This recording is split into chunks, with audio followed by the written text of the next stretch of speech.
Bismillahirrahmanirrahim. Assalamualaikum warahmatullahi wabarakatuh. Nama saya Nur Iksan Fajri, NPM 1975346, Program Studi Manajemen Informatika Semester 2 Kelas B, Jurusan Ekonomi dan Bisnis, Politeknik Negeri Lampung. Tujuan dari pembuatan video ini untuk memenuhi nilai ujian akhir praktikum mata kuliah Sistem Basis Data yang diampu oleh Ibu Zuriati Eskom Mkom. Dalam perintahnya yaitu untuk membuat konseptual design dan physical design basis data mengenai topik COVID-19, yang mana di sini saya mengambil kasus mengenai pendataan dan penyaluran BLT atau bantuan langsung tunai dana desa COVID-19.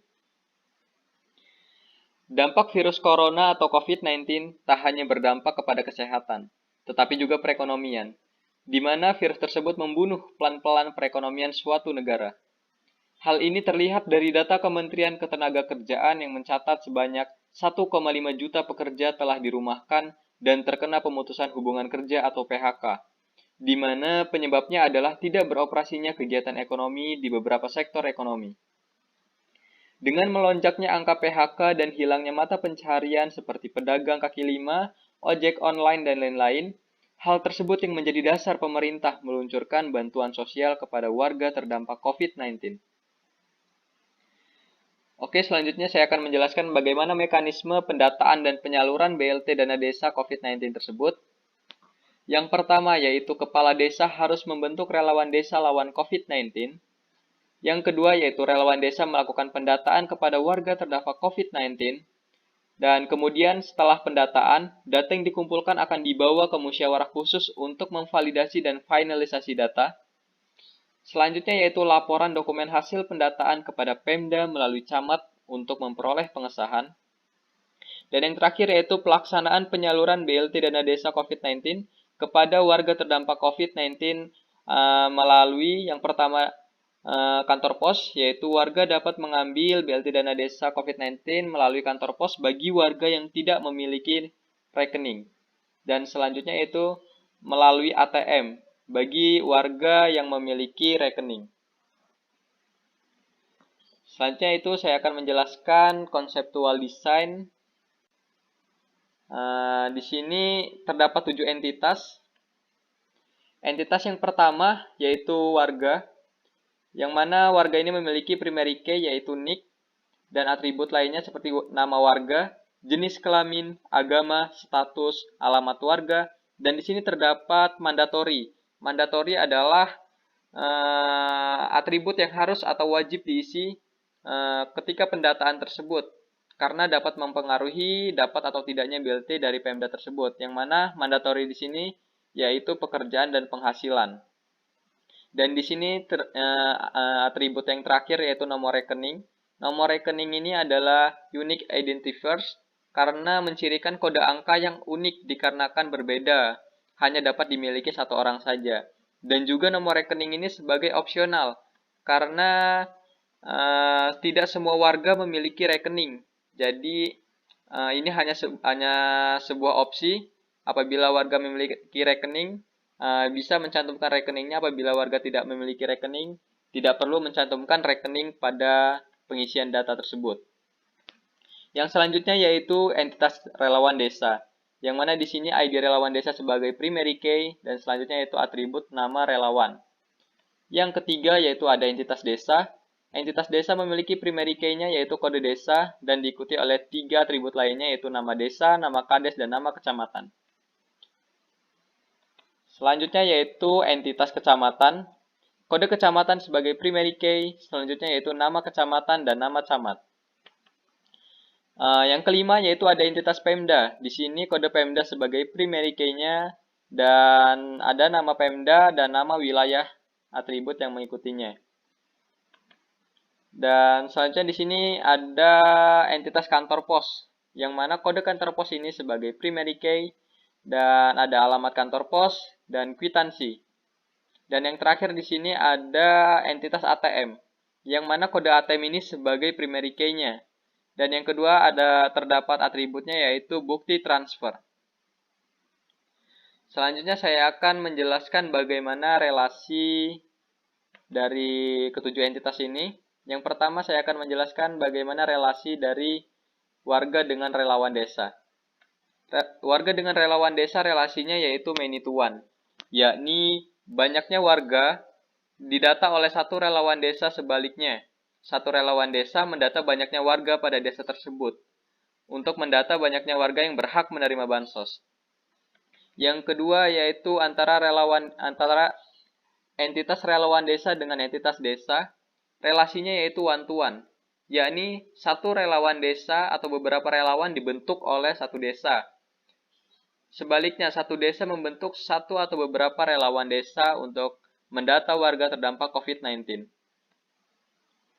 Selanjutnya yaitu entitas desa dengan kecamatan, relasinya yaitu many to one, yakni banyaknya desa menyerahkan data dokumen pada satu kecamatan untuk selanjutnya diserahkan kepada Pemda. Sebaliknya, satu kecamatan menerima data dokumen dari banyaknya desa di kecamatan tersebut. Yang selanjutnya yaitu antara entitas kecamatan dengan entitas Pemda, relasinya yaitu many to one, yakni banyaknya kecamatan menyerahkan data dokumen penerima BLT kepada Pemda. Sebaliknya, Pemda menerima data dokumen penerima BLT dari banyaknya kecamatan untuk disahkan. Selanjutnya yaitu antara Pemda dengan kantor pos relasinya yaitu one to many, yakni Pemda menyalurkan dana BLT kepada warga terdata melalui banyaknya kantor pos yang ada di wilayah tersebut. Sebaliknya, banyaknya kantor pos di wilayah tersebut menerima dana BLT untuk diserahkan kepada warga terdata dari Pemda. Selanjutnya yaitu antara Pemda dengan ATM, relasinya one to many, yakni Pemda menyalurkan BLT kepada warga terdata melalui banyaknya jenis ATM pada masing-masing rekening warga tersebut.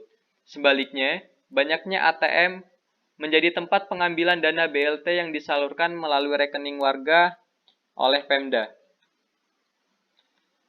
Selanjutnya yaitu entitas warga dengan kantor pos, relasinya yaitu many to one, yakni banyaknya warga dapat mengambil dana BLT pada satu kantor pos di wilayah terdekatnya. Sebaliknya, satu kantor pos dapat melayani banyaknya warga yang ingin mengambil dana BLT tersebut.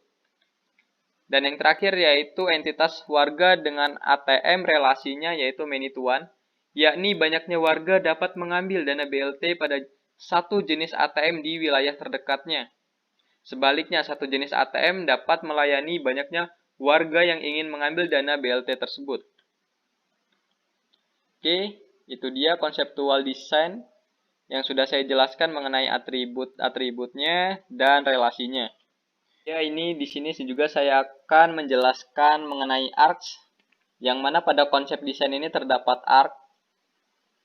ARC dalam permodelan data membantu perancang memperjelas relasi sort atau exclusive OR dalam pada database. Hubungan OR eksklusif adalah hubungan antara satu entitas dan dua atau lebih entitas lain di mana hanya satu dari hubungan bisa eksis dalam satu waktu. Pada kasus ini, yakni satu warga hanya dapat menerima dana bantuan langsung tunai pada satu tempat saja, tidak bisa secara kedua-duanya. Apabila warga tersebut tidak memiliki rekening, ia hanya dapat mengambilnya di kantor pos. Sedangkan bagi warga yang memiliki rekening, ia hanya akan dapat mengambilnya di ATM. Selanjutnya yaitu subtype dan supertype. Subtype adalah pengelompokan sebagian entitas instance suatu entitas tipe yang memiliki atribut yang berbeda dengan kelompok lain. Nah, pada entitas di sini yaitu kantor pos dan ATM menjadi subtype. Dan supertype adalah sebuah entitas tipe umum yang memiliki satu atau lebih subtypes. Pada gambar ini entitas pencairan, kita dapat membuat entitas pencairan sebagai supertype dengan kode tempat sebagai primary key-nya. Nah, selanjutnya saya akan menjelaskan pada bagian kedua, yakni mengenai physical design. Physical design adalah proses mentransformasikan model data ke dalam struktur data fisik dari suatu sistem manajemen basis data atau DBMS tertentu. Nah, di sini saya akan menjelaskan foreign key yang terdapat pada masing-masing entitas. Yang pertama yaitu entitas warga dengan entitas relawan desa. Yang mana di entitas warga ini terdapat foreign key yaitu pertama yaitu ID relawan, yang mana ID relawan ini adalah primary key dari entitas relawan desa.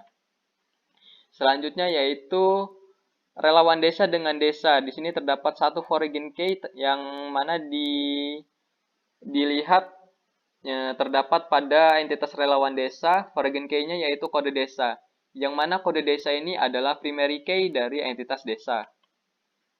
Selanjutnya yaitu desa dengan kecamatan, yang mana di sini terdapat satu foreign key terletak pada entitas desa. Di sini foreign key-nya yaitu kode kecamatan, yang mana kode kecamatan ini adalah primary key dari kecamatan, dari entitas kecamatan. Nah, selanjutnya antara kecamatan dengan Pemda, di sini terdapat satu foreign key yang terletak pada entitas kecamatan. Ya ini kode Pemda. Kode Pemda ini yaitu primary key dari entitas Pemda. Dan di sini terdapat foreign key di entitas kantor pos dan ATM memiliki satu foreign key yang sama yaitu kode Pemda, yang mana kode Pemda ini adalah primary key dari entitas Pemda. Dan yang terakhir di sini terdapat foreign key pada entitas warga yaitu kode kantor pos, yang mana kode kantor pos terdapat kode kantor pos ini adalah primary key dari kantor pos, dari entitas kantor pos. Dan terdapat foreign key kode ATM di sini pada entitas warga, yang mana kode ATM ini adalah primary key dari entitas ATM. Oke, itu penjelasan saya mengenai physical design, dan di sini juga terlihat tipe datanya pada masing-masing atribut pada entitas tersebut. Kesimpulannya yaitu dengan meluncurkan bantuan sosial kepada warga terdampak COVID-19, setidaknya sedikit meringankan beban kebutuhan sehari-hari di tengah wabah corona, apalagi sekarang pendapatan masyarakat semakin tidak menentu, serta bertujuan memutus mata rantai penyebaran COVID-19.